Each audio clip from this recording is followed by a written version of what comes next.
The Prodigal Son. Parents trusting God with their children. In the Gospel of Luke 15:11-32, Jesus tells one of his most moving parables, a story that has comforted countless parents over the centuries. It begins with a man who had 2 sons. The younger son, restless and unsatisfied with life at home, came to his father with a request so bold it was almost unthinkable. "Father, give me my share of the inheritance." In that culture, such a request was deeply insulting. It was like saying, "I wish you were dead so I could take what's mine."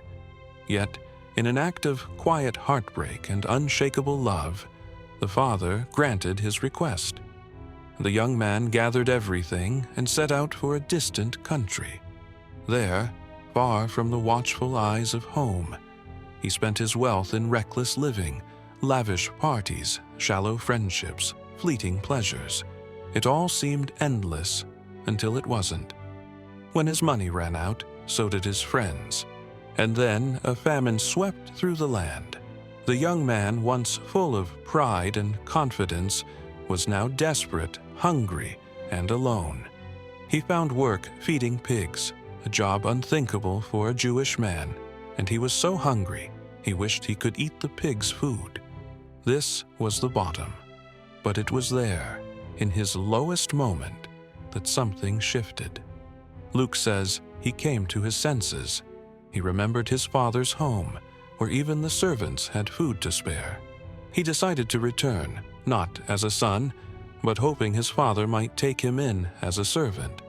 But as he made his way back, something extraordinary happened. While he was still a long way off, his father saw him. That means the father had been watching, hoping, scanning the horizon for the son he loved. And when he saw him, he didn't stand still, arms folded in judgment. He ran. In that culture, dignified men did not run, but this father did.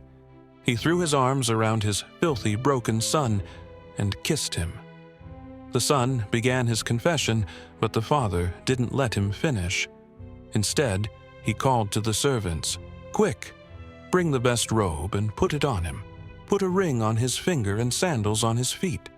Bring the fattened calf. Let's feast and celebrate. For this son of mine was dead and is alive again. He was lost and is found." The house filled with music, laughter, and joy. But not everyone was glad. The older son, who had stayed home working faithfully, heard the celebration and grew angry. He refused to go in. To him, it felt unfair. He had always obeyed, always served, yet he had never been celebrated like this.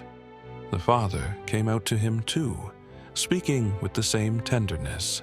"My son, you are always with me, and everything I have is yours." But we had to celebrate, because this brother of yours was dead and is alive again. He was lost and is found. This story is not just about a wayward son. It's about the heart of God.